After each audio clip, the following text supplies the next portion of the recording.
เอาพี่น้องกำลังสิเดินทางกลับบ้านเบากล่องนะพี่น้องเนาะเพราะว่ากะมาถ่ายตอนสิลงบักเลยพี่น้องเลยเพราะว่าตอนออกมาเฮือนบ่ทันถ่ายเนาะบ่ฟ้าวลูกยันลูกให้นำเนาะโอ้พี่น้องเอ้ยเบากล่องมีแรงใจหลายนี่เพิ่นสิเฮ็ดครัวเนาะเฮ็ดครัวข้ามอันนี้คือบ้านเก่งแปเด้อพี่น้องเด้อเพิ่นสิเฮ็ดครัวข้ามทั้งนั้นทั้งดำแล้วเนาะเดี๋ยวเบากล่องสิถ่ายทั้งนั้นพี่น้องเบิ่งโอ้เพิ่นเฮ็ดคักเด้อพี่น้องครับเพิ่นเฮ็ดลัดกันเนาะเดี๋ยวเฮาไปเลาะเบิ่งนํกันไปพี่น้องเอ้ยบักกำลังข้ามไปเนาะเดี๋ยวให้เมียถ่ายให้เดี๋ยวรู้ว่าถ่ายเองก็ได้เนาะปะขึ้นมาเดี๋ยวเบิ่งนํกันพี่น้องบรรยากาศกลับบ้านเบากล่องเนาะไปทางสวรรณเขตพุ่นแหละเนาะกำลังลงบักนี่ทางบักเขาเจ้าเฮ็ดพี่น้องเอ้ยจังน้อยเฮาก็บ่ได้เที่ยวดอกบักบัดตอนนี้เฮาก็สิได้เที่ยวสะพานแต่ว่าเพิ่นสิเฮ็ดจังได๋น่ะก็ยังบ่ฮู้เนาะโอ้ทางลงสะพานเนาะรถก็สิหลายจักหน่อยเด้รถหลายจักหน่อยบรรยากาศตอนเช้าคนสัญจรไปมาเนาะ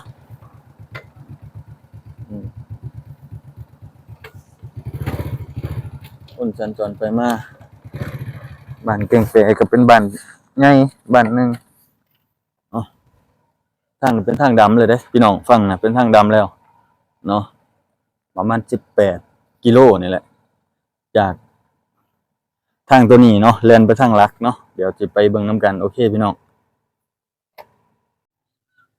ตอนนี้ก็ออนซ่อนทางเมื่อหลายพี่น้องเอ้ยเดินทางทางหนทางแบบนี้ก็ทางแบบนี้ก็ยาวเลยเนาะพี่น้องเนาะกลับบ้านเบากล่องก็ได้เนาะยาวแบบนี้เลยหนทางดำเลยพี่น้องเอ้ยออนซ่อนหลายตาออนซ่อนหลายเนาะเมื่อแบบนี้ก็โอ้ประมาณ200กว่าครับพี่น้องฮอดบ้านพอดีเนาะประมาณ200กว่านี่คือบ้านแก่งแปพี่น้องเอ้ยประชาชนทุกครัวเรือนเนาะคือเพิ่นพากันปลูกมันปลูกอ้อยปลูกยางอยู่ในแถวนี้เนาะพี่น้องเนาะเพราะมีโครงการลงมาและเรือนซ่านบ้านช่องบางคนครับโอ้ยเพิ่นตาอ่อนซ่อนได้พี่น้องเอ้ยครบเครื่องเบิดซุอย่างซุแนวมีรถมีเรือในบ้านถ้าว่าบ้านใดบ้านหนึ่งมีโครงการให้ประชาชนมีพื้นที่ทำมาหากินแล้วก็เอาพืชพันธุ์นานาชนิดมาแนะนำให้ประชาชนแล้วเพื่อชี้ทางแนวทางทำมาหากินว่าแล้วก็ได้เนาะพี่น้องเนาะนี่แหละอีกยาวไกลเนาะพี่น้องเนาะอันนี้คือเพิ่งเริ่มต้นแต่ว่าถ้าว่าเป็นหนทางแบบนี้ก็คือสิยาวไกลอยู่ดอกโอ้ยแต่ก็รถยางแปรแล้วพี่น้องเอ้ยเดี๋ยวไปเติมข้างหน้าเอาเนาะไปกับเมียมื้อนี้ที่แรกว่าสิมื้อคนเดียวแหละเมียหัดย่านไปหาผู้สาวเพิ่นว่าบ่มีดอกเนาะบ่กองนะผู้ใดก็ขี่ง่ายไปง่ายพี่น้องเอ้ยอีกบ่โดนเนาะทางนั้นที่บ่กองเปิดคลิปตอนแรกเนาะเขาเจ้ากำลังสิเฮ็ดหนทางลัดกันพี่น้องเอ้ยเดี๋ยวบ่กองก็สิอัปเดตไปแต่ละบอนนะพี่น้องเนาะแต่ละทีแต่ละบอนให้พี่น้องได้เบิ่งนํกันรับชมนํกันเนาะทางไทยทางลาวเนาะฝากติดตามบ่กองนำเด้อพี่น้องเอ้ยเอาโอเคพี่น้องไปนํกันเลยไปพี่น้องเอ้ยเบิ่งทิวทัศน์เนาะเรือนซ่านบ้านซองเนาะคนที่เพิ่นเฮ็ดเรือนติดถนนเนาะโอ้บรรยากาศเนาะพี่น้องเอ้ยจังน้อยก็มีความเจริญเข้ามาเรื่อยๆแล้วพี่น้องเอ้ยเห็นบ่บ้านที่ติดเรือนอันแบบว่าติดทางดำนะมันจะได้เปรียบในการค้าขายนี่เด้เพราะว่าคนเฮาก็อยากเที่ยวทางลัดก็คือทางดำแหละเนาะไปง่ายมากง่ายเพิ่นว่าเนาะนี่แหละพี่น้องเอ้ยเบิ่งวิวทัศน์เอาหนทางเป็นทางดำเบิดเนาะพี่น้องเนาะอันนี้เพิ่นก็แล้วบ่ดนพี่น้องประมาณปี2ปีเนาะปีแล้วก็ใช้งานแบบได้ปกติเลยเนาะแต่ก่อนที่บ่กล้องมากก็ใช้ปกติอยู่แต่ว่ามันก็บ่ทันแล้วพวกสะพานพวกอันเฮ็ดข้ามห้วยนะวางท่อวางหยังนะพี่น้องแต่ก็เบิ่งทิวทัศน์บ้านเมืองเฮาเนาะเพราะว่าคนลาวเฮาก็เริ่มพัฒนาไปหลายๆด้านคือว่านะพี่น้องเด้อเงินชาติบ้านช่องค่อยๆเฮ็ดค่อยๆหาไปเนาะสำหรับคนมีต้นทุนเนาะบ้านทำไร่พี่น้องนี่บ้านทำไร่เนาะ เอาขี่ไปเรื่อยๆเรื่อยๆครับเบิ่งทิวทัศน์บ้านเมืองเฮาเนาะที่กำลังเปลี่ยนแปลงไปในทางที่ดีขึ้นเนาะก็สิค่อยๆหลุดพ้นจากความทุกข์ยากค่อยๆไปแหละพี่น้องเอ้ยแต่สิบ่มีปุ๊บปั๊บขึ้นนี่พี่น้องเอ้ยเบิ่งทิวทัศน์หนทางโอ้บ่ต้องนะกลับบ้านไปนะหนทางแบบนี้สุดทางเลยเด้อพี่น้องเอ้ยพูดแหละจนฮอดตัวเมืองบ่ต้องพูดแหละทางเข้าบ้านบ่ต้องก็ยังเป็นทางแดงเนาะน้ำฝนกับขี้ตมคือกันนั่นแหละโอ้เฮือนหลังนี้งามหลายพี่น้องเอ้ยเบิ่งส่วนมากเนาะอาชีพหลักของชาวบ้านในแถวเขตนี้เนาะพี่น้องเนาะเมืองมหาไซเฮาเนาะอาชีพเป็นเมืองมหาไซบ่แถวนี้เนาะบ่แม่นนะแต่สิเป็นเมืองอันใดเมืองอันหนึ่งที่บ่ต้องมาจากเซบังไผบ่ทางหรือจังไดเนาะเพิ่นก็สิพากันเฮ็ดการเกษตรได้พี่น้องอาชีพหลักเลยเนาะคือรายได้หลักนำเนาะก็คือทางด้านการเกษตรปลูกยางปลูกอ้อยปลูกมันเนาะนี่แหละมี3พืชพันธุ์นี่แหละแต่ว่ารายปีเฮ็ดข้าวเฮ็ดน้ำก็พอได้กินได้ใช้อยู่พี่น้องเอ้ยเนาะเงินสร้างบ้านสร้างเพิ่นติดๆกันเนาะเบิ่งออกเลยว่าก็สิเริ่มแต่ว่าคนจะเริ่มเข้ามาก็สิเริ่มความใส่สวยต่างๆนั่นน่ะมากขึ้นเนาะพี่น้องความต้องการก็จะมากขึ้นโอ้มื้อนี้มีงานบ่พี่น้องนี่มีรถเราเฮามีแต่รถอีโก้เนาะมีรถอีโก้ทางเราเนาะโอ้ยเนาะเอาชมบรรยากาศนำกันก่อนพี่น้องก่อนสิออกจากวิทย์เส้นนี้เนาะเพราะว่าเส้นนี้เป็นเส้นบ้านแก่งแปเนาะคำบุญเนาะคำบุญแก่งแปเนาะทางประมาณ10กิโลบ่17กิโลบ่ประมาณนี้เลยเนาะเดี๋ยวสิแวะเติมน้ำมันก่อนพี่น้องเอ้ยจังสิเดินทางยาวเลยได้แบบนี้เนาะพูดแล้วจังไปพอกันอยู่แถวอันเซบังไผพุ่นแหละพี่น้องเพราะว่าบ่กล้องคิดว่าบ่กล้องสิอันแวะเฮ็ดบุญซะก่อนเนาะพี่น้องเนาะว่าเฮ็ดบุญซะก่อนแต่ก็เติมน้ำมันซะก่อนเนาะเพื่อความปลอดภัยที่สุดเนาะก็คือย่านน้ำมันเบิดนี่แหละบ่กล้องนะอ้าวปั๊มน้ำมันเอกชนเฮาเนาะพี่น้องเนาะอึ๊บ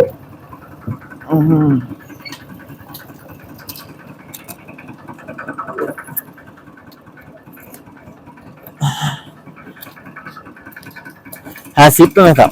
50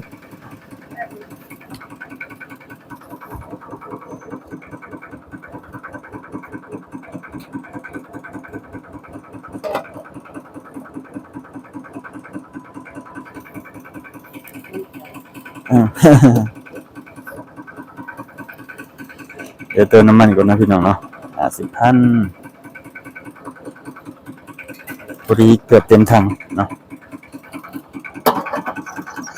ว่ารถก็บ่ค่อยเติมน้ำมันปานใดเด้อพี่น้องระยะไกลก็ได้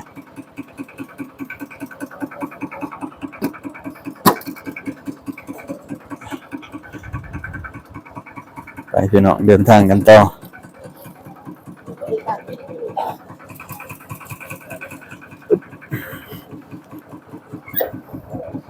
รถก็สตาร์ทบ่ได้พี่น้องสตาร์ทมือบ่ได้มีแต่สตาร์ทเท้าอย่างเดียวสตาร์ทตีนอย่างเดียวไปฮะบ่ออกนอกก่อนไปขึ้นเลยปิดกล่องก่อนก็ได้ปิดเลิศตอนนี้เรากล้องอยู่ต้นทางบ้านคำบุญเนาะต้นทางดำเส้นนี้เนาะเข้าไปบ้านแกงแปที่เบากล้องความบักมาเนาะเข้าไปนี่ประมาณ17-18กิโลพี่น้องเอ้ยระยะห่างเนาะนี่คือต้นทางพี่น้องครับแล้วก็ทางตรงนี่ทางลักนี่คือทางเส้นทาง10หยังก็เอิ้น13ไต่บ่ทาง13ไต่เนาะลงไปบ้านบากองเนาะทางสวรรณเขตเนาะนี่แหละพี่น้องครับต้นทางเนาะทางสวรรณเขตขึ้นไปนี่ก็ท่าแขกเวียงจันทน์เนาะขึ้นไปทางนี้ท่าแขกเวียงจันทน์เอาบากองก็สิแวะกินน้ำกินไหนเนาะเติมพลังจักหน่อยพี่น้องเอ้ยเพื่ พื่อกระตุ้นบ่ให้เจ้าของหลับเนาะเพราะว่าระยะห่างเหลืออีก200กว่ากิโลพี่น้องก็สิไปติดตามเบิ่งกันว่าบ่กล้องสิแวะไสแหน่แต่ว่ามื้อนี้นะบ่กล้องซุมบ่กล้องมาตั้งแต่สงกรานต์เนาะบ่ทันได้เฮ็ดบุญเฮ็ดศีลเลยคิดว่ามื้อนี้สิแวะเฮ็ดบุญซะก่อนเนาะแวะเฮ็ดบุญซะก่อนคิดว่าแวะเฮ็ดบุญอยู่วัดท่านใจเนาะแต่ว่าบ่ฮู้ว่าสิฮอดพุ่นจักโมงเนาะแต่ว่าอีกบ่โดนดอกคิดว่านะแต่ค่อยๆไปพี่น้องเพราะว่ารถหลายๆเนาะรถสัญจรหลายมีแต่รถใหญ่เพิ่นแล่นไวเฮาก็ย้านแหน่จักหน่อยเนาะถึงว่าสิใส่กันออกก็อันตรายพี่น้องแล้วก็รถบ่ค่อยไฟเลี้ยวบ่ค่อยดีเนาะเหมือนว่าแบตมันเบิดเนาะพี่น้องเนาะฝากติดตามนี่เด้อEP แรกมื้อนี้เนาะกับบ้านบ่กล้องเนาะเดี๋ยวไปเบิ่งกันว่าสิไปเฮ็ดบุญอยู่วัดท่านใจในเวลาอีกจักโมงเนาะเดี๋ยวบ่กล้องสิพาพ่อแม่พี่น้องไปเบิ่งนํกันเนาะวัดท่านใจนี่เป็นวัดดังหลายแห่งคนมาขอพรได้ท่านมุกท่านใจอีหลีได้อพี่น้องเอ้ยสมชื่อเพิ่นอีหลีเนาะบ่กล้องก็สิขอยังบ่หลายดอกขอให้สุขภาพแข็งแรงเพราะว่าถ้าสุขภาพแข็งแรงมันเฮ็ดมันสร้างได้ว่าซุอย่างนั่นแหละเนาะพี่น้องเนาะเอาโอเคเนาะฝากสาวหนุ่ยนำเนาะพี่น้องเนาะติดตามสาวหนุ่ยนำเด้อเอาปีนี้พี่น้องเอ้ยบุญวาสนาพาส่งมาวัดท่านใจเนาะพี่น้องเนาะได้มาเฮ็ดบุญมาขอพรวัดท่านใจพี่น้องเอ้ยเพิ่นเปลี่ยนไปหลายเนาะถนนหนทางเห็นบ่เป็นคอนกรีตเบิดเลยในหมู่บ้านเนาะนี่แหละพี่น้องเอ้ยทางเข้าวัดเนาะบ่ต้องให้สาวหนุ่ยไปซื้อของของไหว้เนาะมาไหว้เพิ่นขอพรอืม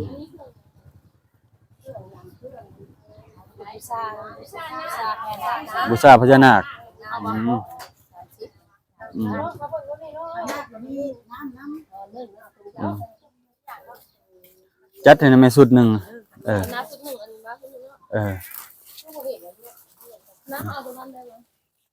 มันคือกันบ่คือกันบ่เดี๋ยวให้เพิ่นจัดอันนี้ให้เนาะพี่น้องเนาะมากราบมาไหว้เพิ่นปีละเทื่อเนาะพี่น้องเดี๋ยวมากราบมาไหว้เพิ่นลูกหลานก็ได้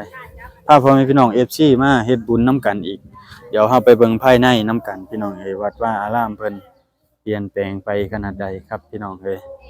ทางฝั่งไทยฝั่งลาวอโมทนานำประกองนำเด้อพี่น้องเอ้ยมาไกลหลายเนาะมาเป็นเคยทาง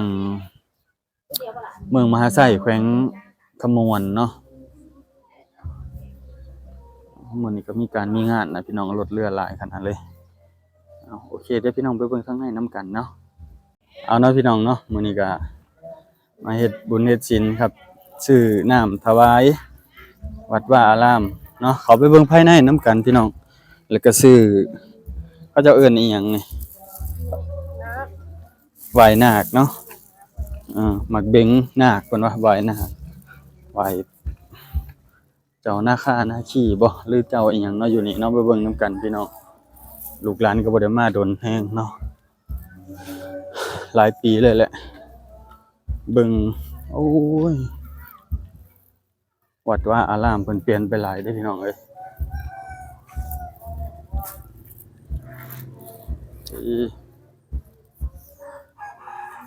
กว้างขวางหลายพี่น้องร่มรื่นต้นหมอกต้นไม้แวะมาไหว้ได้เด้อพี่น้องมาเฮ็ดบุญเฮ็ดศีลได้เด้อตามบ่กล้องมาได้เด้อทั้งเหนือทั้งใต้ก็ได้โอเคเด้อพี่น้องเด้อเดี๋ยวบ่กล้องขออนุญาตไหว้เพิ่นก่อนเนาะปีนี้บุญนำพาวาสนาทรงเนาะพี่น้องเนาะได้มากราบมาไหว้มาขอบารมีหลวงพ่อซอยเนาะโดนจิตโดนใจนี่แหละพี่น้องเอ้ยเบิ่งนํกันเนาะบ่กล้องได้พาพ่อพี่น้องมาเบิ่งนํกันแล้วมื้อนี้แล้วก็มาเฮ็ดบุญเนาะเพราะว่าสงกรานต์ก็บ่ได้มาเฮ็ดหรือว่าอยู่ไสก็บ่ได้เฮ็ดบุญนี่หลายปีแฮงเนาะแล้วมื้อนี้ได้โอกาสผ่านมาก็ได้มาบนไว้พี่น้องเนาะหลวงพ่องามหลายพี่น้อง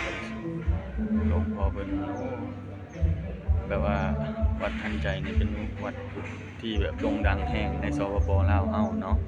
ก็ผู้ใดรู้จักเนาะแล้วก็มาหลายๆคนมาขอพรขอหยังเนาะวันนี้ก็ได้มาขอพรมาบามาบนไว้ให้หน้าที่การงานเนาะให้ประสบความสำเร็จต่างๆนานาเนาะปีหน้าจังมาแก่มาหยังเพิ่นเนาะพี่น้องเนาะปีนี้มาบามาบนไว้ก่อนเนาะพี่น้องเนาะเทื่อได้รถได้เรือพี่หน้าก็มาใหม่เนาะพี่น้องเนาะฝากสนับสนุนบ่กล้องให้เด้อพี่น้องเด้อเอาพี่น้องเดี๋ยวออกไปเบิ่งทางนอกนํกันเนาะเดี๋ยวบ่กล้องเบิ่งอ้อมๆเนาะ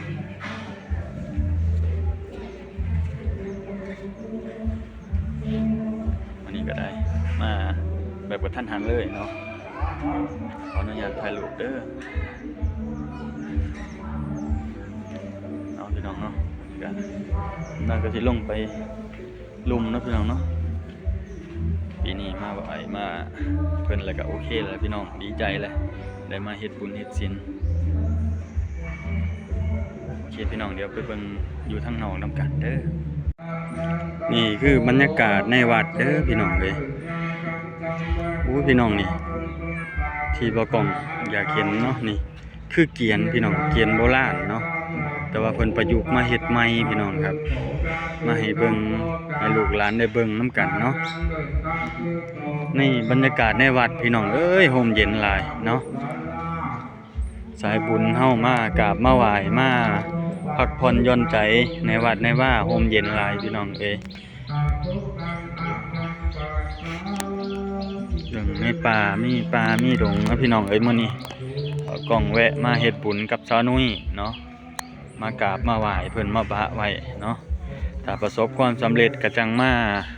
แก้บาแก้บุญพี่น้องเอ้ยแล้วก็สิมาไหว้ขอพรนะ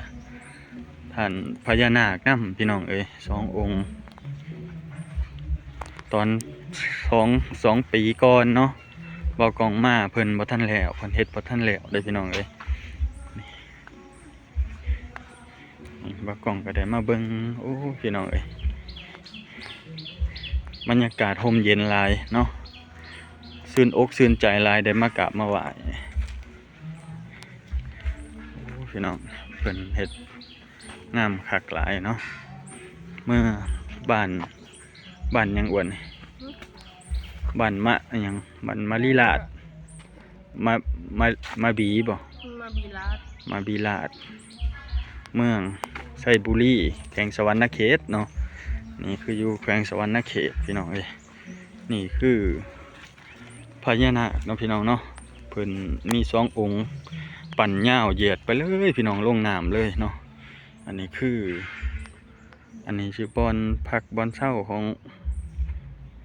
พระผู้ใหญ่เพิ่นอยู่นี่เนาะพี่น้องเนาะกุฏิเพิ่นเนาะพี่น้องเนาะคิดว่านี่คือพญานาควัดทันใจพี่น้องเอ้ยมื้อนี้วาสนาลูกหลานได้มากราบมาไหว้มาขอพรเนาะพี่น้องเนาะหลายๆคนก็มากราบมาไหว้มาขอพรอยู่นี่แหละพี่น้องเอ้ยลมเบากล่องน้ำเนาะพี่น้องเอ้ยขออนุญาตถ่ายคลิปถ่ายยังให้พี่น้องได้เบิ่งน้ำกันครั้งบ่ครั้งก็แล้วแต่คนนับถือกราบไหว้เด้อพี่น้องเด้อคนที่เชื่อในสายนี้เนาะหรือว่าบ่กล่องก็เชื่อในสายนี้คือกันนะพี่น้องเนาะมากราบมาไหว้เพิ่นมาถวายน้ำธูปเทียนเนาะพี่น้องเนาะเดี๋ยวเบิ่งองค์เพิ่นเหย้าเหยียดฮอดใส่พี่ผู้พาดลงปู่แล้วพี่น้องครับพาดเหย้าลงปู่ตามปู่ในวัดก็ร่มเย็นหลายพี่น้องเอ้ยต้นหมอกต้นไม้ประดับประดาสวยสดงดงามเป็นวัดป่าเนาะวัดป่าเดี๋ยวบ่กล้องขออนุญาตกราบไหว้ขอพรเพิ่นก็เด้อพี่น้องเอ้ยบ่แม่นว่าสิได้มาง่ายเนาะ2ผัวเมียเฮา2ปีเลยจังได้มาเห็นเพิ่นได้กราบมาไหว้เพิ่นเนาะพี่น้องเนาะบ่กล้องก็ได้ปีนี้ก็ขอเป็นปีที่เริ่มต้นใหม่เนาะสงกรานต์แล้ว อันใดก็ขอให้เฮ็ดอีหยังก็สมปรารถนาเนาะพี่น้องเนาะให้พ่อแม่พี่น้องเห็น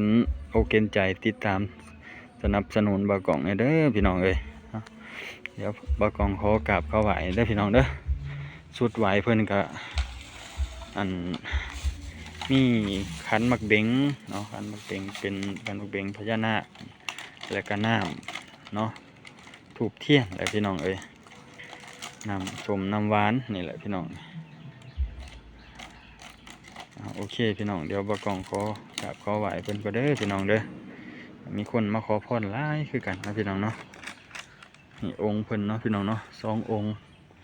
บ่ฮู้ว่าเพิ่นชื่อหยังแน่เนาะพี่น้องเนาะโอเคพี่น้องก็กราบขอไหว้เพิ่นก่อนเด้อได้มาเฮ็ดบุญเฮ็ดศีลเนาะพี่น้องเนาะก็คือว่าบุญมีบุญอยู่มื้อนี้เนาะปีนี้ก็ได้มากราบมาไหว้เฮ็ดบุญเฮ็ดศีลเนาะอยู่วัดท่านใจเด้อพี่น้องเด้อบ่ฮู้ที่ไปที่มาของวัดท่านใจเฮาก็บ่ฮู้คือกันเนาะบางคนเพิ่นว่าเขาเจ้าเฮ็ดสร้างวัดนี่ไว้เนาะไว้แล้วไว้เสร็จไว้เพิ่นเลยตั้งชื่อวัดท่านใจหรือจังไดบางคนก็ว่าเฮามาขอพรมาขอมาบามาบนมาเฮ็ดอีหยังก็ตามสร้างเนาะแบบว่าเฮาอยากประสบความสำเร็จนะก็ได้ท่านใจเนาะเลยแบบเพิ่นตั้งชื่อตั้งหยังมาก็เลยเป็นวัดท่านใจเลยบ่รู้จังไดเนาะพี่น้องเนาะอันแต่ว่าไผฮู้ก็ให้คำแนะนำบ่กองเข้ามานี่เด้อพี่น้องเอ้ยก็บ่แม่นว่าสิได้มาง่ายๆเนาะเพราะว่าไกลหลายเติบเนาะบ่าวกองก็ได้มากราบมาไหว้ทางบ่าวกองก็สิมีถาดโพนเนาะถาดโพนถาดอีหั่งทางนั้นนะพี่น้องเนาะในโอ้ยนกยุงพี่น้องเอ้ยเดี๋ยวไปเบิ่งน้ำกันเดี๋ยวบ่าวกองพาไปเบิ่งนกยุงในวัดมื้อนี้ก็สิคลิปนี้ก็สิจบอยู่ในวัดนี่แหละพี่น้องเอ้ยพาพ่อแม่พี่น้องมาเบิ่งน้ำกันปาโธวัดนี้ลมลื่นหลายลมลื่นแห้งอีหลีเย็นสบายมีเท้าเทพสุวรรณน้ำได้เท่าสบายเพิ่นวะมีเท้าเทพสุวรรณน้ำได้พี่น้องเอ้ยองค์ใหญ่หลายมาไหว้เพิ่นเนาะพี่น้องเนาะแต่ว่าบ่กองบ่ได้มาง่ายๆเนาะพี่น้องเนาะมากราบมาไหว้เพิ่นนี่พี่น้องเอ้ยบ่แม่นว่าสิได้มาง่ายๆพี่น้องเอ้ยเดี๋ยวขออนุญาตก่อนเด้อเด้พี่น้องเอ้ยงามหลายพี่น้ององค์ใหญ่เลยลูกหลานบ่เห็นเด้อพอเลยทางลงพี่น้องเอ้ยเพิ่นกำลังสิเฮ็ดแล้วมั้งเนาะอันนี้หางพญานาคพี่น้องเอ้ยได้ไปรถถ่ายพี่น้องได้เบิ่งบรรยากาศในวัดนำเด้อพี่น้องเด้อพี่น้องอนุโมทนาเฮ็ดบุญเฮ็ดศีลนำกันเนาะองค์พ่อเพิ่นใหญ่หลายพี่น้องเอ้ยไผดวงบ่ดีมาขอพรขอหยังให้เพิ่นปกปักรักษาโอ้ใหญ่หลายพี่น้องเอ้ยเดี๋ยวก็ขอกราบขอไหว้เพิ่นก่อนเด้อเดี๋ยวสิพาพ่อแม่พี่น้องไปเบิ่งนกยูงบ่นกยูงหรืออีหยังพี่น้องโอ้หาเบิ่งยากก็ได้ใหญ่มากนี่แล้วบ่กล้องกำลังเคยเห็นเด้พี่น้องอันนี้เขาเอิ้นโตอีหยังโตอีหยังฮะจากผ่านบ่ไม่รู้ว่าเขาเอิ้นอีหยังอันนี้โอ้ยงามแท้พาลูกมาเบิ่งเด้เนาะเป็นคือฮะพอเข้ามาอยู่บ่นกยูงบ่นกยูงใหญ่นกยูงขาวโอ้ยงามกันนะเพิ่นเห็นพี่น้องมาเบิ่งนำกันวัดลมลื่นให้มีไก่ป่านำได้ไก่ป่าหรือไก่เจ๋สิเป็นไก่ป่าเนาะคนกำลังสีลังไหลเข้ามาพี่น้องเอ้ยเข้ามาไกลแห้งเนาะแล้วก็สิเดินทางไกลนำอีกเนาะ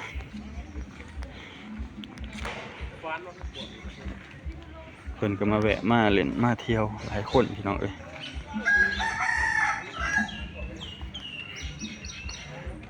คนเพิ่นก็ขี่รถใหญ่รถหยังมาเนาะผู้เพิ่นมี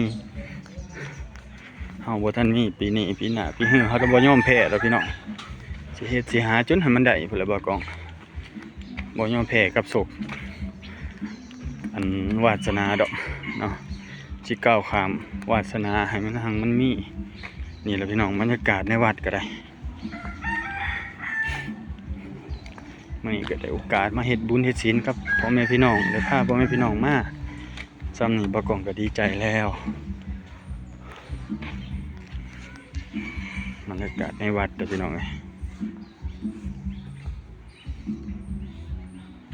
สาวหน่วยก็มาเทื่อที่2ที่3แล้วเนาะมาตั้งแต่ได้กันนี่แหละเนาะก็พาเรามาไหว้มาหยังเอาโอเคพี่น้องปีนี้เนาะบ่กองพามาถ้าว่าปีหน้าประสบความสำเร็จกับพรที่บ่กองขอบ่กองก็สิพาพ่อแม่พี่น้องมาอีกเนาะโอเคมื้อนี้ปีนี้บ๊ายบายเด้อพี่น้องเด้อตอนนี้บ่กองฮอดเซโนแล้วพี่น้องเอ้ยป๊าดโตพี่น้องเอ้ยรถหลายๆเซโนเป็นเมืองหนึ่งเป็นเมืองที่แบบเป็นเมืองเศรษฐกิจแล้วพี่น้องเอ้ยเป็นเมืองจุดสุมเนาะคนผ่านไปผ่านมาโอ้ยค้าขายต่างๆนานากับผ่านเซโนนี่เลยสิขึ้นเหนือลงใต้กับพี่น้องเอ้ยเบิ่งเฮ็ดปั๊มตัวท่อใหญ่หลายพี่น้องเอ้ยคนไปเล่นไปเที่ยวทั้งไทยทั้งลาวพี่น้องเอ้ยผ่านนี่เนาะแล้วก็มาพักผ่อนรถผ่อนเรือเพราะว่ามีอันอเมซอนมีเซเว่นเนาะมีบ่อนอำนวยความสะดวกสบายหลายๆอย่างหลายแนวเนาะมีห้องน้ำห้องในมีปั๊มเติมน้ำมันปั๊มตัวท่อผู้ใดพี่น้องเอ้ยอันนั้นก็สิเป็นอันเขาเอิ้นอีหยังบกสเนาะทางไทยเอิ้นบกสลาวเอิ้นคิวรถเนาะคิวรถคือกันนั่นแหละเนาะเอิ้นคิวรถป๊าดกว้างขวางหลายพี่น้องเอ้ยมื้อนี้มีโอกาสได้มาถ่ายทอดให้พี่น้องได้เบิ่งนํกันเนาะบรรยากาศเมืองเซโนพี่น้องเอ้ยมีทางพ่อแม่พี่น้องทั้งไทยเนาะแล้วก็ลาวเฮาสนับสนุนกันเนาะมาเล่นมาเที่ยวโอ้ต่างประเทศก็มาเด้อพี่น้องเอ้ยทั้งเวียดทั้งจีนเพิ่นก็มาเด้มีแต่รถคันหรูๆงามๆพี่น้องเอ้ยเดี๋ยวสิพามาเบิ่งเซเว่นอีกนี่ก็เป็นเซเว่นเดียวในเซโนเนาะที่ใหญ่แห้งแล้วก็เครื่องของแนวใส่ต่างๆนานาก็หลายแห้งเขาเจ้าว่าเนาะแต่ว่าตอนแรกบ่าวกล้องบ่ได้เข้ามาถ่ายเนาะแต่อันนี้ก็ขอโอกาสเข้ามาถ่ายพี่น้องได้เบิ่งนํกันเนาะก็บ่อนจุดนี้ก็บ่อนพักเช้านะพี่น้องเนาะพี่น้องโอ้แล้วใส่หน่วยเขามาทางในกับพี่น้องบรรยากาศเครื่องของเขาใช้เป็นส่วนมากก็จะเป็นของไทยเนาะพี่น้องเนาะของไทยพวกของใช้ของหยังเนาะต่างๆนานาของไทยเบิ่งซะหน่อยเลยซื้ออีหยังเดี๋ยวสิเบิ่งสินค้านำกันเนาะสินค้าส่วนมากเป็นของไทยนะพี่น้องเนาะสินค้าไอติมเนาะน้ำทิพย์น้ำหัวเสือของลาวเฮาอันนี้เนาะ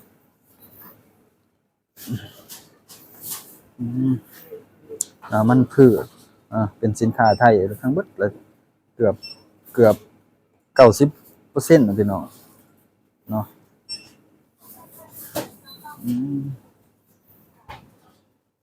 สาวเซเว่นงามๆเลยพี่น้องเอ้ยไปหยังเอาก็เอาที่จะต่อใดเดี๋ยวเลาะเบิ่งน้ำกันพี่น้องเอ้ยบรรยากาศในเซเว่นเนาะเบิ่งสินค้าเดี๋ยวเลาะเบิ่งก่อนเนาะอันนี้ก็สิเป็นอีหยังของเกาหลีบ่ของจีนบ่พวกเสฉวนพวกอันน้ำอันนั้นนะพี่น้องบ่กองก็บ่ค่อยจักปานใดของกินแบบเผ็ดๆนะนี่โอ้แต่แซ่บเด้อพี่น้องเอ้ยคือหยังนี่ปีกไก่บ่โอ้โคตรเท่เลยตีนไก่ 10,000 กีบพี่น้องอันนี้22,000เนาะ22,000 กีบเป็นปีกไก่เขาเจ้าก็เฮ็ดมาขายดีเนาะอันนี้เป็นอีหยังเป็นน่องอันนี้เขาเจ้าซีนมาอย่างดีเลยอันนี้อีหยังมาล่าบ่ต้มบ่30 กว่าพันบ่ โอ้เดี๋ยวรอเบิ่งสินค้าให้พี่น้องเบิ่งนํกันก่อนสินค้าก็เป็นของไทยแล้วว่า90%เนาะพี่น้องเซเว่นก็ได้เนาะของกินของอยากของใส่ล้างถ้วยล้างบ้วงพวกน้ำยาปะปะเนาะปะนมเนาะส่วนมากเนาะเป็นของไทยนำเข้ามาแหละคิดว่าเนาะเมืองสวรรค์เฮาเอาขนมพี่น้องเอ้ยครบเครื่องเบิดนี่เครื่องของกินเล่นว่าอะไรก็ขนม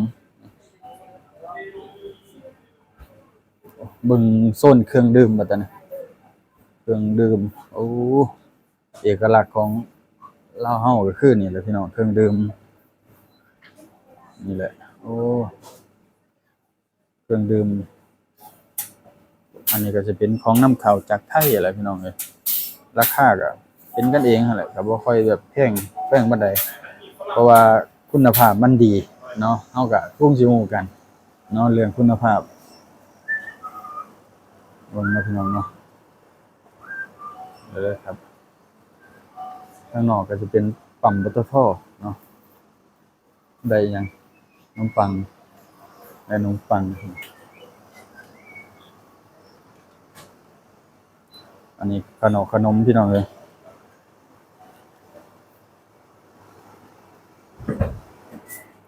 อ้วนกดกาแฟหน่อยดิเอากาแฟแก้วหนึงนะครับเออเอาแบบเข้มข้นเลย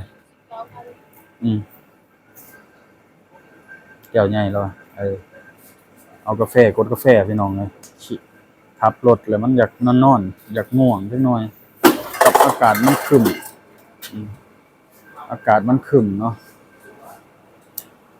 อันนี้เครื่องพวกมามันก็ส่งมาเป็นของนำเข้าจากไทยบ่ได้สินค้าพวกนี้พี่น้องเพราะว่าเซเว่นเนาะพี่น้องเนาะเซเว่น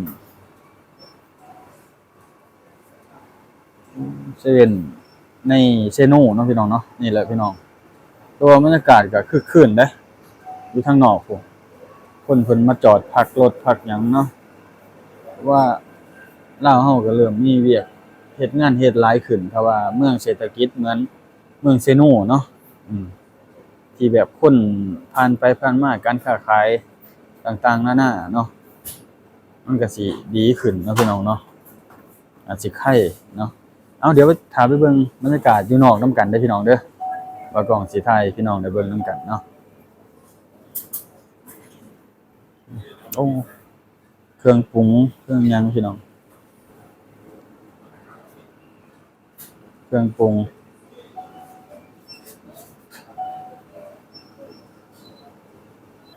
อันนี้ข้าวกล้องเนาะพี่น้องเนาะข้าวกล้องใส่ฟีดใส่หยังเนาะแล้วเพิ่นก็มาเวฟ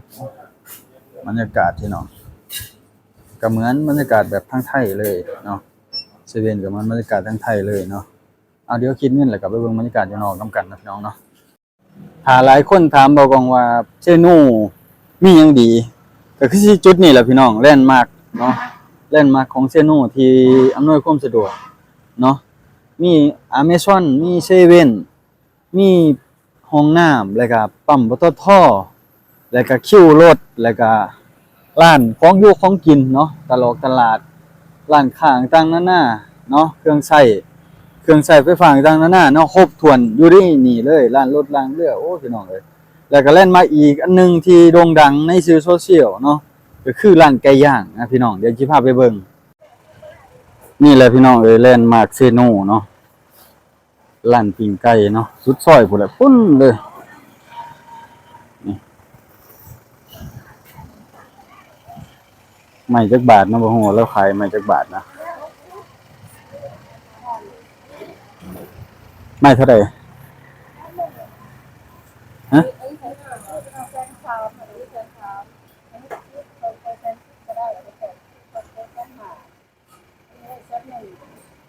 อันใดก็เออ2ตัว110,000อ่ะนะอืมอืมตัวนี้ตัวละแสนเอาอันใดก็เอาติเอาเอา2ไม้เดี๋ยวซื้อฮะเอาตัวละซ้ำนึงก็ได้มันกินครอบครัวมันนั่นแหละเออเอา2ไม้นะพี่น้องเนาะ นี่แหละแลนด์มาร์คของอันเซโนนี่ก็ร้านปิ้งไก่ยกดูอืมแลนด์มาร์คของเซโนพี่น้องเอ้ยร้านปิ้งไก่นี่แหละเหงาฮอดพุ่นแหละเนาะเบิ่งนำกันแล้วพี่น้องเอ้ยพุ่นแหละสุดหูสุดตาพุ่นแหละเนาะผู้ใดแวะไปแวะมาก็ต้องได้เห็นแหละร้านเซโนร้านปิ้งไก่เซโนก็ต้องได้แวะกินแวะซิมเนาะมื้อนี้เฮาก็มาอุดหนุนเพิ่น2ตัวเนาะฮะเออเอาตัวละแสนเพิ่นว่าเนาะแม่อันนี้เขา2ตัวตัวละแสน2ตัวเพิ่นว่าเนาะสักหน่อยเพิ่นว่า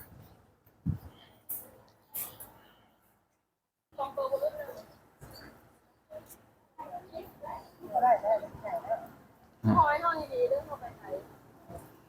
เดี๋ยวเอา2ตัวนะพี่น้องเนาะ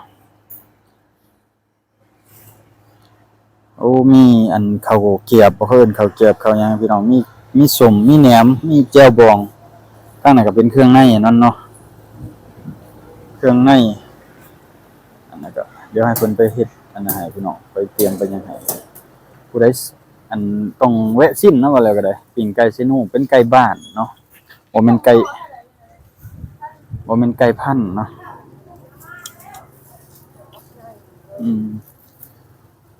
นี่ก็เป็นแลนด์มาร์คเซโนนะพี่น้องเนาะอันนี้เป็นคิวรถเนาะมีโรงอาหารนำเด้อเพิ่นว่ามีโรงอาหารบ่กองก็บ่ทันได้เลาะเบิ่งแค่ออกมาเบิ่งมุมๆทางนอกนี่แหละพี่น้องเอ้ยให้พี่น้องได้เบิ่งนํกันเนาะบ่ได้เลาะเบิดเด้อพี่น้องเอ้ยเบิ่งซำนี้ เพราะว่าอยู่แต่ในป่าในดงหลายมื้อนี้ออกมาในเมืองเนาะพอปลูกแล้วก็สิปลูกมันซอยอีแม่แล้วก็สิมาเนาะพี่น้องเนาะก็สิมาอันนี้แหละพี่น้องก็สิขึ้นมาอีกบ้านแม่เฒ่าบัดตอนนี้ก็สิอยู่ยาวเลยแหละบัดตอนนี้เนาะคิดว่าสิอยู่ยาวเลยแหละบัดตอนนี้เนาะได้ปิ้งไก่ซิโนเมื่อผากเมื่อต้นเขาเจ้าเลยก็โอเคแล้วแหละน้องพี่น้องเนาะพูนแหละปิ้งไก่ซิโนสุดเลยเนาะนี่แหละเนาะพี่น้องเนาะเอาบัดตอนนี้ก็สิกลับเลยพี่น้องเอ้ยได้ปิ้งไก่2ไม้เนาะมัดฮะมัดแล้วเว้ยใส่ได้บ่จังได๋เฮ็ดจังได๋ก็เฮ็ดมันได้นั่นแหละซื้อ2ไม้พี่น้องเนาะให้กินไม้นึงให้น้องไม้นึงเพราะว่าบ่กล้องก็กินกับแม่กับเมียกับน้องชายอันนี้ก็ซื้อไปให้น้องอีกคนนึงเนาะน้องพี่ลูกน้องนี่แหละเงินไก่ติดกันเดี๋ยวก็สิไปถามเบิ่งรถสีเขาบัดตานี้รถสีเขา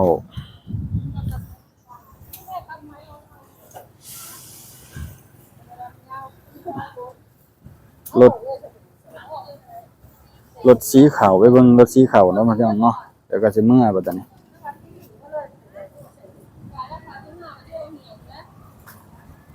เนี่ยเบิ่งบรรยากาศนำกันแล้วพี่น้องโอเคเลยเนาะประมาณนี้แหละพี่น้องเอ้ยคุณมาโอ้ชื่อดีขนาดเด้อเพิ่นว่าร้านปิ้งไก่เซโนเพิ่นว่าแซ่บเลยพี่น้องต้องมาลองเบิ่งเนาะแต่มื้อหน้าเดี๋ยวขาขึ้นเดี๋ยวบ่กล้องสิเลาะให้พี่น้องได้เบิ่งนำกันนะเบิ่งทั่วถึงเลยมึงเทื่อก็สินอนพักเซโนมื้อนี้บ่กล้องก็แล่นรถนั่นแหละรถโดยสารเนาะรถโดยสารไปพู้นแหละไปทางแก่งอีหยังพุไปทางอันเมืองเวียดนามพุ่นเนาะเอาทางนี้ก็สิเมื่อเด้อพี่น้องเด้อเดี๋ยวไปแวะเบิ่งรถสีขาวเข้านึงแล้วก็สิกลับแล่นยาวเลยเพราะว่าพักรถโดนเติบแล้วเด้ตอนนี้ก็สิแล่นยาวเลยเมื่อเลยแล้วบัดนี้โอเคพี่น้องบ๊ายบายฝากติดตามบ่กล้องนำเด้อปิ้งไก่ใส่กระเป๋าเลยเนาะบ่ได้ยากเข้านะโอเคพี่น้องก่อนฮอดบ้านพี่น้องแวะมาซื้อของฝากของป่าของหยังเนาะของป่าของดงเลยแหละ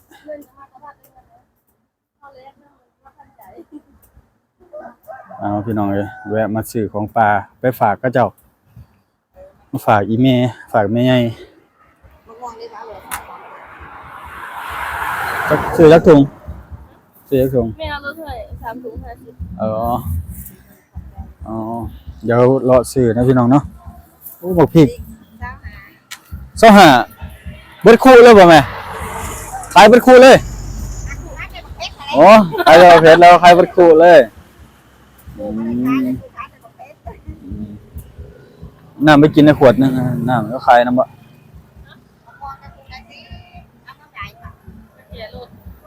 ลืมถอดนะ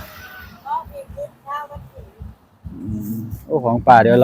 รอเบิ่งก่อนเด้อพี่น้องเอ้ยเพิ่นมาซื้อสิ่งซื้อของเนาะเดี๋ยวรอเบิ่งน้ำกันอันนี้นกแก้วพี่น้องนกแก้วเนาะให้นกหวายของป่าหลายเลยแหละเนาะของกินหลายขนาดพี่น้องเลยอันที่ซื้อเมื่อก็เอาเมื่อยากเพราะว่ามันเหลืออีกไกลนะพี่น้องเนาะผู้ฝนฝ่าสิตกอีกแล้วตอนนี้ลมวันละผู้เอียงนะพี่น้องงูใหญ่เป็นตะเฮ็ดจังได๋เนาะกินอันนี้สิงเสือบ่แม่โอ้อันนี้สิงเสือเด้อพี่น้องเด้อโอ้ตัวใหญ่เลยขออนุญาตถ่ายเด้อคันผู้ใดเมียมแม่นคันผู้ใดซื้อเอาหางไว้ถ้าสุดแดดเจ็ดหมอกแล้วเมียคือผ้าแล้วสะเอาวางมันกินอ๋อเกิดง่ายว่ะตัวใหญ่คักเลยพี่น้องเอ้ยตลาดของปลาโดยเฉพาะเลยพี่น้องของอยู่ของกินของเฮ็ดอยู่เฮ็ดกินในครัวเนาะมีครบเบิดแหละโอ้แวะเบิ่งนะพี่น้องนะก็อยากได้หลายอยู่แล้วมันหามื้อยากอยากได้หลายอย่างอยู่พี่น้องแต่ว่าย่านเอามื้อบ่ได้เพราะว่าเอารถมีรถมอไซค์เนาะอะไรก็ได้ของป่าอย่าเลาะเบิ่งน้ำกันให้มันทั่ว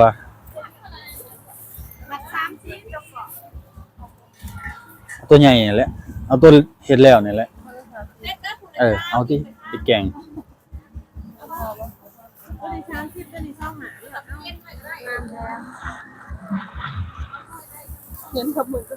เงินบาทจ่ายแล้วเท่าใดมีเท่าใดเอาเงินแลกมาจากวัดเลยพี่น้องเอ้ยหวายใหญ่พี่น้องของปลาบ้านเฮา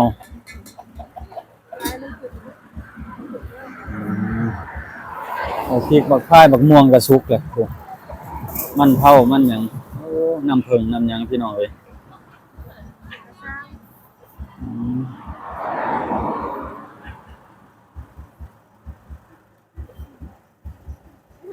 เอาพี่น้องเอ้ย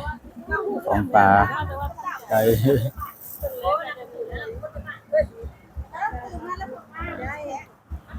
หมักม่วงหมักกล้วยหมักหยังมีครบเลยพี่น้องเอ้ยของอยู่ของกินเหย้าไว้ผู้ฟังพุ่นก็สิเป็นร้านกับข้าวกับน้ำโอ้บรรยากาศคือฝนสิตกแล้วพี่น้องเอ้ยแม่งทอดก็มีในทัวในหยังก็มีเนาะพี่น้องเนาะน้ำผึ้งบ่เอานะถือมาบ่ได้ดอกมีครบเบิดของปลาพี่น้องเอ้ยอันนี้นกอีหยังวะนกอีหยังนกกระโดดวะอันนี้งูใหญ่พี่น้องเอ้ยตัวนี้แหละเขาจะต้มสั่วตัวใหญ่คักเด้อพวกตัวของปลาเพิ่นว่ามีหวายโอ้แล่นแล้วนะของปลาพี่น้องเอ้ยเดี๋ยวไปขอเบิ่งแล้วก็โอ้ขอถ่ายหน่อยเด้อฮะอันนี้บ่ได้แม่นบ่อันนี้บ่ได้บ่เป็นหยังเดี๋ยวเขาตัดออกอันนี้นกเอี้ยงบ่นี่อันนี้นกเอี้ยงแม่นเข้าใจอันเป็นบางอย่างเนาะโอ้อันนี้ครบเบิดพี่น้องเลยหมักพริกหมักพายผักหวานเพิ่นว่าน้ำตาลมีเบิดนะพี่น้องเนาะของอยู่ของกินไข่หมูดอกหมูแดงครบเบิดเลยเนาะหมักพริกหมักพายเพิ่นว่าเดี๋ยวเฮ็ดการเดินทางเลยพี่น้องเอ้ยไกลเติบเนาะอันนี้ช่วงบ่าย2เนาะปิ้งไก่ของปลา มีครบทุกอย่างเลยเนาะของป่าก็ได้โอ้อันนี้ร้านบักตาลนะฝนสิบ่ตกบ่แม่นี่ มันตกในเนาะบ้านเฮาเมื่ออันเชฟเบิ่งเฮียงยุยึดอันมาแต่คำมวณเมืองมหาชัยไกลเลยแหละอันใดก็พอบ่ยาวเลยประมาณ7:00 น7:00 นเช้า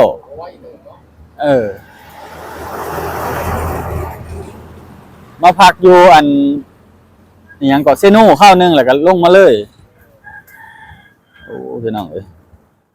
บรรยากาศบ้านเฮาอ๋อมีปั๊มน้ำมันนั่งตั้งนั้นเนาะนี่ตลาดของปลาซื้อของฝากให้อีเมให้แม่ใหญ่เนาะแบ่งปันกันกินหั่นล่ะพี่น้องเอ้ยเงินกีบก็เบิดแหละเงินบาทก็สิเบิดแหละเนาะเพราะว่าเอาออกมาเมื่อวานนี่ก็สิเบิดแล้วแหละนี่ก็เป็นตลาดเพิ่นก็ส่งคือฝนสิตกนี่แหละพี่น้องเอ้ยครึ้มอ้าวจักหน่อยพุ่นแหละเบิ่งบรรยากาศเนาะเดี๋ยวไปเบิ่งกันอีกอยู่ทางปากซองละหาน้ำเนาะคันได้แวะเนาะพี่น้องเนาะคันบ่ได้แวะก็สิยาวเลยฮอดบ้านพุ่นละพี่น้องเอ้ยเอาไปนํกันเด้อพี่น้องเอ้ยนี่คือตลาดของปลาอยู่เมืองอีหยังนี่อันนี้เมืองหยังก็พอจำพรบ่ไส้ผู้ทองเนาะไส้ผู้ทองอันนี้เป็นเมืองไส้ผู้ทองน่าจะขึ้นเมืองไส้ผู้ทองแล้วพี่น้องเอ้ยตลาดนี่ก่อนฮอดตลาดดงตลาดดงโอ้คักได้พี่น้องเอ้ยตลาดของปลาเฮาเนาะของอยู่ของกินครบเลยแต่ว่าผู้ใดมักเนาะบางอย่างเฮาก็ถ่ายบ่ได้เด้อพี่น้องเด้ออันบางอย่างมันผิดกฎหมายเฮาก็ถ่ายบ่ได้เนาะเฮาต้องอันเบิ่งดีๆเนาะก่อนสิถ่ายหยังก็โอเคพี่น้องเดี๋ยวไปพ้อกันอยู่ทางปากซองละหาน้ำเนาะถ้าว่าได้ถ่ายนะพี่น้องเนาะเอาโอเคพี่น้องเอ้ยไปยาวไปนํกันอีกตอนนี้สุดทางเนาะน่าสิฮอดบ้านเลยเนาะบ่ทันกินข้าวเที่ยงก็สิไปกินข้าวเที่ยงอยู่บ้านพุ่นแหละกับซะหน่อยคิดว่าเนาะซื้อปิ้งไก่เซโนมาไปพี่น้องเอ้ยไปนํกันอีกหลังจากออกมาแต่ตลาดของปลาเนาะพี่น้องเนาะบ่ก้องก็ฮอดปากช่องละหาน้ำแล้วตอนนี้อยู่4แยกเนาะ4แยกปากช่องละหาน้ำตอนนี้โอ้ปากช่องละหาน้ำคือขึ้นหลายเนาะการค้าขายคมนาคมต่างๆเนาะร้านซื้อร้านขายครบถ้วนเลยแถวนี้เนาะพี่น้องเนาะเป็นของเวียดของจีนก็ว่ากันไปก็มีหลายของลาวเฮาเนาะก็มีคือกันเนาะเครื่องใช้ของซอยต่างประดับประดาเฮือนซ่านบ้านซองเบิ่งพี่น้องป้ายใหญ่ๆน่ะแม่นเบิดแหละเนาะอุปกรณ์ต่างๆนานาโอ้เพื่อสิฮอดพี่น้องครับไปฮอดบ้านเลยอีกชั่วโมงกว่าๆพุ่นแหละจังสิฮอดเนาะจอดซื้อบัตรเติมเงินกีบเนาะให้ซะหน่อยเข้าไปซื้อบัตรเติมเงินกีบเพราะว่าน้องบ่าวกล้องกับฝากซื้อนำเนาะเขาไปซื้อร้านโทรศัพท์นั่นน่ะพี่น้องโอ้ปวดก้นหลายปวดก้นปวดดากหลายพี่น้องเอ้ยเพื่อสิฮอดบ้านทรมานหลายเนาะนี่แหละการเดินทางพี่น้องเอ้ยการที่เฮามีครอบมีครัวไกลเนาะก็บ่ว่าจังใดดอกพี่น้องครับเฮาก็ค่อยๆเป็นค่อยๆไปเนาะมีบ่มีก็ในมื้อหน้าก็จังว่ากันใหม่เนาะค่อยเป็นค่อยไปมื้อนี้ก็ซื้อนี่ก่อนเนาะ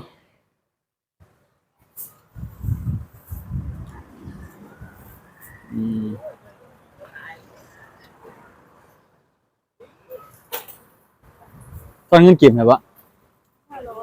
ฮะตอนนี้จักบาทเอ้ามีแบบเนี้ยบ่ครับมี50,000อ๋อก ระทรวงการคลัง30อ๋อนี่มีบัตรแบบนี้รักเก่ามันบ่ครับแล้วก็บ่คืออันนี้รักเก่าพี่น้องแล้วเฮามีรักยังไงวะรักเก้ารัก5รัก7บ่รัก2ก็มีโอ้รถจีนใบแสนบ่ซื้อนมกินกันบ่ไหวสั่นสิขาดละกินบ่นมซื้อที่ใช้เงินทอนใบ500เด้อเอาไว้ดีเด้อไปพี่น้องนี่ล่ะนี่น่ะไปซื้อไหม เดี๋ยวก็สิเมื่อพอกันอยู่บ้านพู้นพี่น้องเดี๋ยวคลิปนี้ก็สิปิดคลิปประมาณนี้เด้อพี่น้องเด้อเดี๋ยวเฮาไปพอกันอยู่บ้านพู้นแหละเนาะตอนนี้ฮอดปากซองละหาน้ำเนาะพี่น้องเนาะสี่แยกปากซองละหาน้ำนี่บ้านเบากองก็เลยลงไปอีกบ้านเบากองลงเสียบังเหียงพวกเนาะไกลหลายฮอดบ้านเบากองแล้วพี่น้องเอ้ย4 โมงแรงพอดีเนาะนี่เถียงอันนี้ก็เถียงหน้าเนาะกำลังฮอดแล้วเพิ่นว่าเมื่อยหลายจะหน่อยก็ได้เดี๋ยวเถียงหน้าอันนี้ก็สวนเบากองเนาะกำลังยกล่องพี่น้องฝนตกจักมื้อแหละเก่งฮะพี่น้องเถียงหน้านี่สิมีน้ำโยกนี่ก็ตายเบิดแล้วผักหญ้าแล้วก็ได้ปีนี้เฮ็ดบ่หลายปานใดพี่น้องพูดละ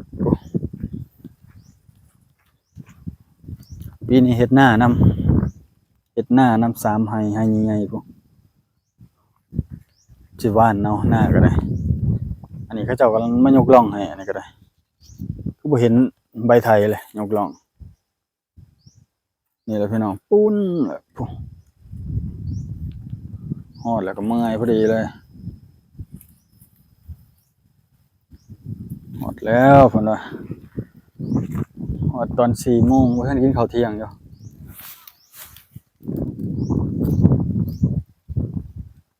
เดี๋ยวสิปลูกประมาณ3 มื้อ4 มื้อให้มันแล้วนะพี่น้องเนาะแล้วก็สิไถนาหว่านก้าให้แล้วหว่านก้าหว่านข้าวเนาะข้าวหว่านเอาโอ้ยเมื่อยหลายพี่น้องเอ้ยอันนี้หน้าเบากล้องอันนี้น้องพี่น้องเนาะหน้าเบากล้องนี่บ้านเบากล้องเนาะบ้านเจ้าหนุ่ยน่ะชื่อบ้านคำไผนาเนาะบ้านเบากล้องน่ะบ้านอันท่าแพเนาะบ้านท่าแพบ้านท่าเรือเนาะเพราะบ้านเบากล้องมีเรือมีแพหลายแต่กี้อันนี้ก็เต่าอีแม่ต้นไม้ทั้งบ้านเบากล้องต้นไม้ใหญ่หลายเนาะต้นไม้ใหญ่ไม้น้อยหลายเป็นไม้เฮ็ดเรือนเลยแหละไม้เส้นไม้หยังน่ะหลายไม้เสาไม้หยังน่ะครบเครื่องเลยแหละเนาะมีไม้พอกอะนะไม้พอกไม้บกไม้แต้ยังมีครบเบิดเลยเฮ็ดเรือนได้หลายหลังอยู่ดอกที่แถวนี้นะคิดว่าแต่ว่าบ่กองบ่ได้เฮ็ดเรือนอยู่นี่ซ้ำไปเฮ็ดเรือนอยู่บ้านเมียพุ่นแหละเนาะอันนี้ก็เถียงนา เถียงนาบ่กองเนาะเถียงนาต้นมะกะทินต้นกล้วยแต่กี้ปลูกหลายมันตายยามแล้งงัวเข้าสวนเนาะมาย่องกินเบิดเนาะโอ้ปีนี้เฮ็ดบ่หลายพี่น้องมันบ่ได้มันเลยเฮ็ดน้อยเดียวปีนี้เพราะว่าปีหน้าปีฮื้อมันเป็นราคาใครอยู่ให้สิปลูกยางลงยางก็บ่ได้บ้านเฮานอกจากอ้อยเท่านั้นแหละมันสิลงได้อยู่บ้านนี่เฮ็ดแนวอื่นก็บ่คือนี่น้ำโยกนี่แหละอยู่บ้านกินน้ำอันนี้พี่น้องกินน้ำบาดาลน้ำโยกสิโยกให้เบิ่งเบาๆออกดีน้ำบ่กองต้นแซ่บอีกนะอยู่บ้านกินน้ำอันนี้แหละต้นหมักพร้าวมาปลูกได้มาจักปีแล้วบ่ใหญ่อีกเทื่อเนาะมันดินมันหัดอยู่จังซี่มันเลยบ่ใหญ่อีกเทื่อแต่ว่าหน้าฝนมันก็สิไข่แน่อยู่ดอกนี่มันก็สิไปง่ายมาง่ายอยู่ดอกพี่น้องอีแม่เราปลูกผักปลูกหญ้ายามเรานอนหน้าแต่ว่าปีนี้เราบ่ได้นอนดอกคิดว่าสินอนบ้านเพราะว่ามีคนอยู่บ่มีคนอยู่เรือนเนาะสินอนบ้านเบิดนั่นแหละทางนั้นก็เป็นหน้าหนองเนาะโอ้หน้าทางผู้หน้าหอม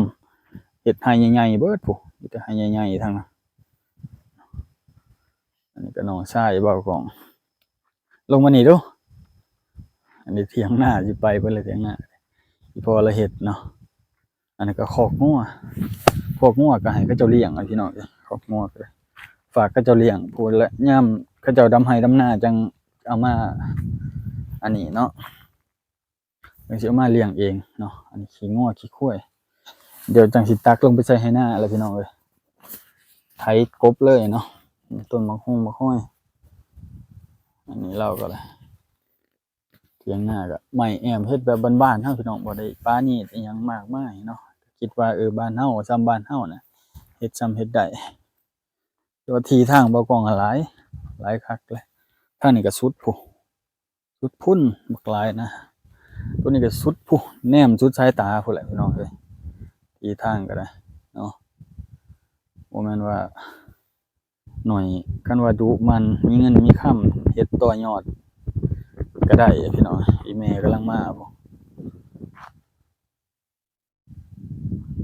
เพิ่นปลูกมันปลูกคนเดียวเพิ่นท่าปลูกมา3มื้อเลยท่าบ่กล้องเนาะบ่กล้องก็ค่าเฮ็ดทางนั้นอีกเนาะมันก็บ่แล้วง่ายก็ต้องเฮ็ดทางนั้นให้มันแล้วมันจบเนาะอันนี้ก็ปลูกก็บ่เกิน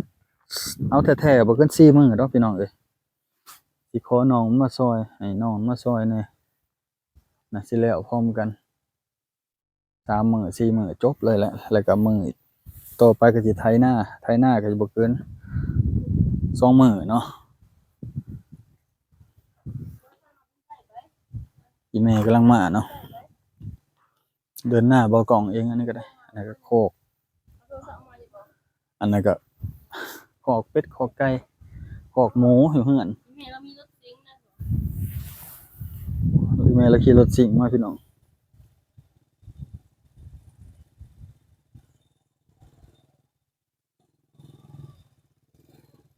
ลงมาแล้วเราปลูกมัน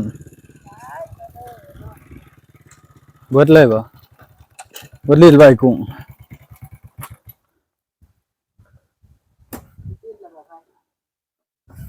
หิวข้าวบ่ต้องกินข้าวเที่ยงเฮ็ดได้นี่แล่นลงมาเลยเบิดเงินยังบ่เก่งนะเหลือพอบาทเลยตายแล้วบัตรมึงจักบาทบัตรมึง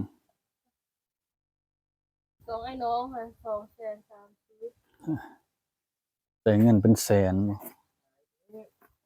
โคตรโพมักมองแผ่นพี่น้องเอ้ยเห็นบ่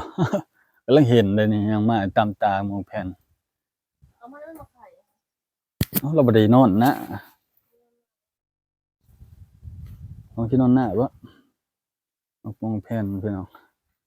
ของฝากจากแดนไกลก็มีอีหยังนี่มักมองไข่พุ่นน่ะ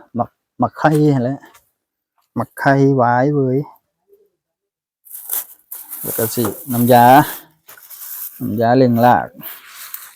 แม่จะใช้น้ำยาเร่งรากหรือบ่แม่ฮะเอาจะหาค่อยซื้อมาเฮ็ดหยังซะฮะ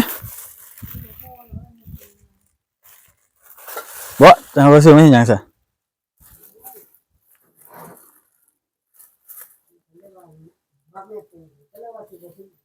โอ้ยซื้อเปลืองเงินเปลืองคำ200-300 บาทเอาพี่น้องอันนี้ของฝากตอกบักตาลเนาะขึ้นไปตั้งเทียงโอ้ย เนี่ยอีกถุงหนึงเลย บูมไว้หน้าปะนี่เผ็ดตัดเผ็ดก็แซ่เลยหลักให้นั่งบดสื่อตัว300ให้เนาะ200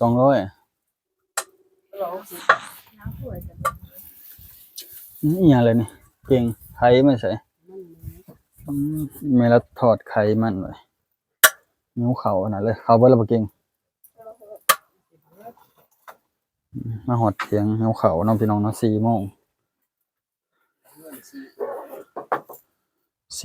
เลยหอดก็4:00 น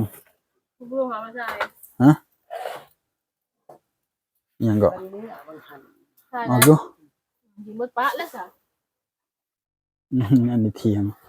อันนี้แค่พี่น้องโอ้ยน้องใส่ล่ะ นี่มันติดสวยแล้วเนาะ มึงอันนั้นจะบ่มึงก็ไปเสียบอันจะบ่มันฮะ ไอ้ไม่มีแม่งวันนั่นก็ไปตายเขาแล้วก็อยากให้นะครับ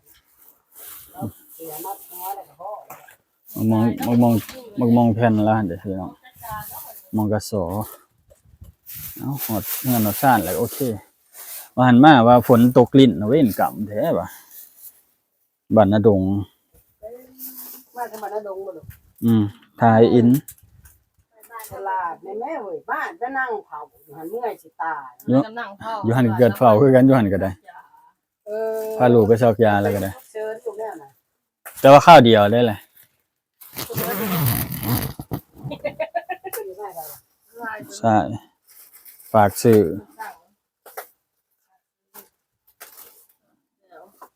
เดี๋ยวกินข้าวนำกันกับพี่น้องเอ้ยหิวข้าวแห้ง ลาบซี่